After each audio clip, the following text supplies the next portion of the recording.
Time once again for some more kitchen table astronomy from the Amherst Kitchen Table of Hampshire College astronomer and the head of Kainaat Studios, Dr. Salman Hameed.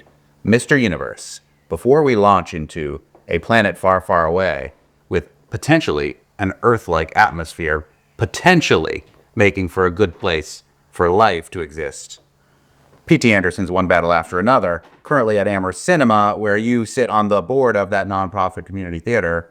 I don't want to know anything about it. I love P.T. Anderson. You've seen it, and you want to see it again. Right. I'm not going to comment whether I liked it or not.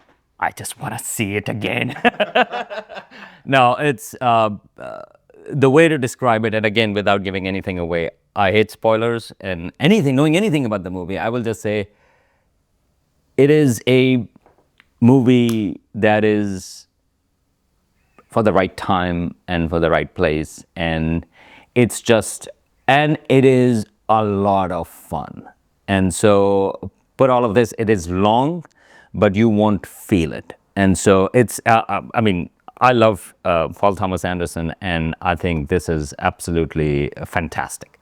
That's all I will say. Okay, good. Enough said. Now to outer space. Yeah, so this is one of the star systems that has sort of like, the most anticipated star system to be observed by James Webb Space Telescope. And this is TRAPPIST-1 system. And this was discovered, the planets were discovered around it about 10 years ago or something like that, or more than that. This is a star system where we know that there are probably 7 planets around it.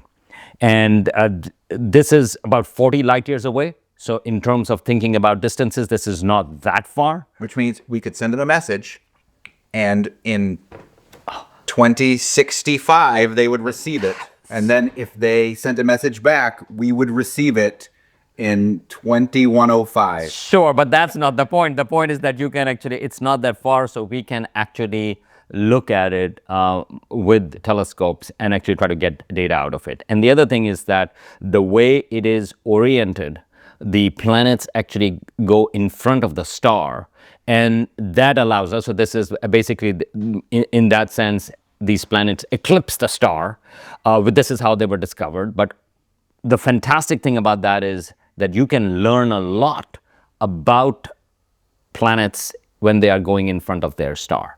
And so this is a great opportunity. And when James Webb Space Telescope was launched, one of these fantastic things was like, well, we can really see that because we also knew that the 7 planets that are there are also smaller in size. They are rocky planets. They are around the size of the Earth, roughly.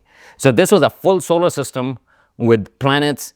3 of them we knew were at a distance from a star where water can exist in liquid form. This is called habitable zone. Or Goldilocks zone, which I think is more fun. That is correct. And so Goldilocks zones and dwarf stars. It's like a fairy tale in space. Well, I'm going to come back to it in one second. But yeah, so 3 of the planets are at a distance where potentially water can exist in liquid form. So in our own solar system, you have Earth and Mars are in the habitable zone. Venus is on the edge of it. So just because you're in the habitable zone doesn't mean that you are inhabited, but it just means that the potential for life goes higher because water can exist in liquid form. And again, the Goldilocks thing, not too hot, not too cold. That's right. So all of that said, this particular star is very different from our sun. So this is what is called an ultra cool red dwarf. Hell yeah. That's right. So this is what that means is that its temperature is much cooler than our sun. So ultra cool still doesn't mean that it's freezing. It's about about 2600 degrees Kelvin. And so it's still very hot compared. Our sun is around 6000 degrees. And it's much smaller than our sun. It's about like roughly 10% the size of our sun.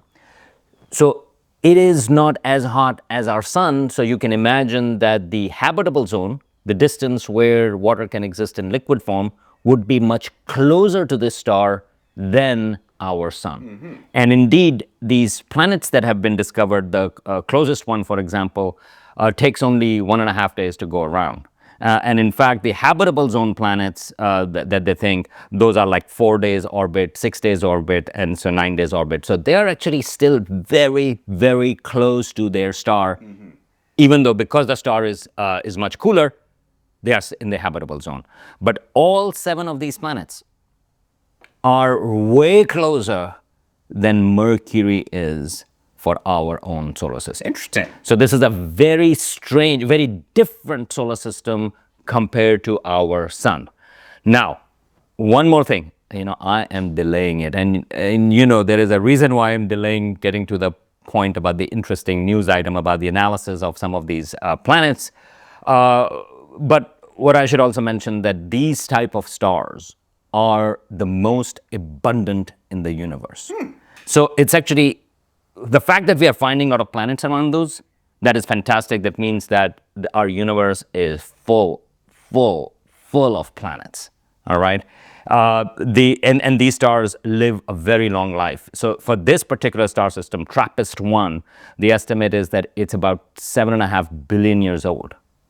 Much older than our own solar system, which is about 4.5 billion years. And it is expected to live about 10 trillion years. So the ultra cool stars are the coolest and live the longest. They're the Keith Richards and Willie Nelsons of our universe. That is absolutely correct. I think they should rename those the Nelsons. So yeah, no, absolutely. Okay, so what do we know about them? So the way astronomers name these planets, and that is the first planet that was discovered, is called TRAPPIST-1b, small b. Okay, and then the next one is TRAPPIST-1e. Exactly. Way to go, astronomers. So there is no TRAPPIST-1a, but the first planet is TRAPPIST-1b.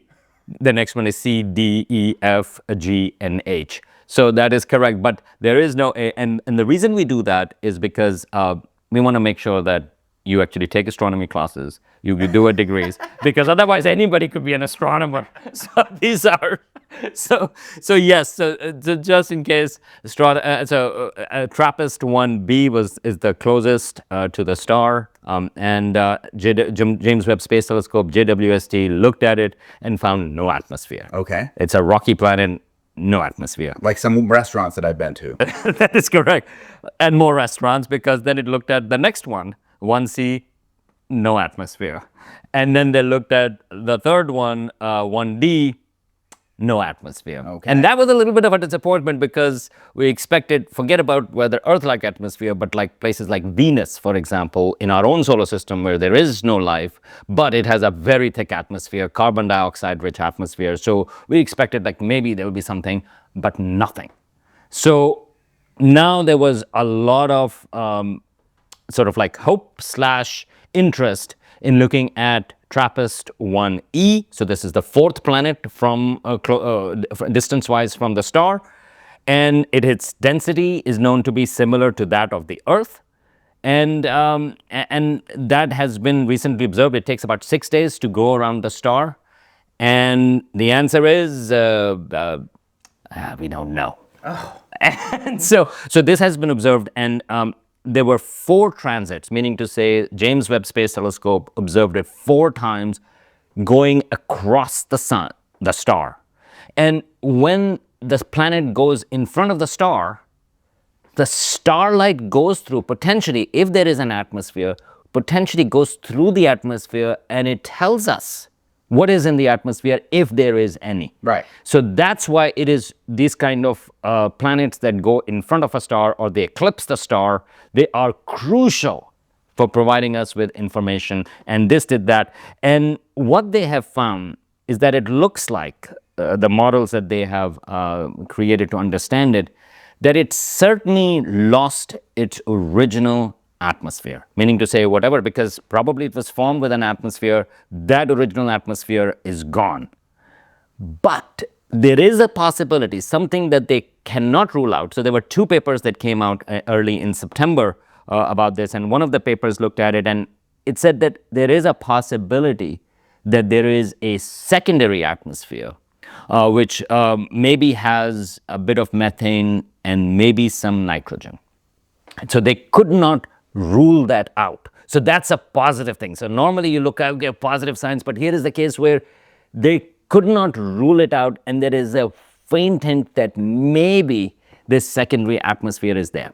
Now, this primary and secondary atmosphere, Earth went through the same thing. Earth actually lost its primary atmosphere, the one that it was formed with, but then later on, you have outgassing from volcanoes, you have, the original, you also have comets and asteroids crashing in and creating sort of like, an atmosphere from there. But there is a rock cycle that actually produces gases, they go up in the atmosphere, and eventually, by the way, our atmosphere was also transformed by life itself because of the oxygen in the atmosphere. And in fact, the presence of molecular oxygen is one of the signs people look for, that maybe it can tell us that there is life there or not. But we are far from there. Here, for the observation of TRAPPIST-1e, which is in the habitable zone, it has composition, density similar to the Earth. Astronomers have not been able to rule out an interesting atmosphere. But as you can see, they haven't ruled it in either. They haven't ruled it in either. And but it's actually kind of sort of like, the stakes are pretty high. People are really interested in it. And so the James Webb Space Telescope, there is discretionary time. So the competition is pretty high in terms of getting time on James Webb Space Telescope. I think it's 10 to 1 or something like that, or more. For every 10 proposals, 1 get accepted, or even it's more than that. But for this particular object, TRAPPIST-1e, there are 15 more transits that are going to be observed. And that comes from a discretionary time, meaning to say the director says, you know what, this is really cool. Here is some time for you guys because this is really important.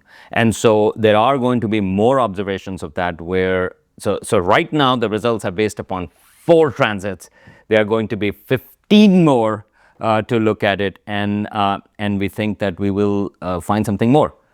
What about TRAPPIST FGH? I think that's the limit of it. I think they're going. Well, there may be an I, by the way. Actually, yeah, there is an I. Maybe it's not confirmed. And if that is the case, people were saying like, well, then it makes it sort of like, first of all, that will make it the most planets around a star that has been observed as an exoplanet.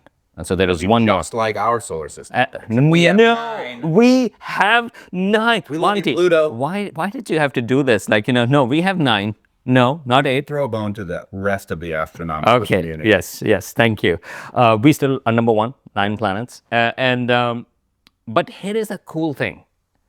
So the reason why this star system is important, because it's an ultra-cool dwarf. These are red dwarfs, and they are like, the most common in the universe.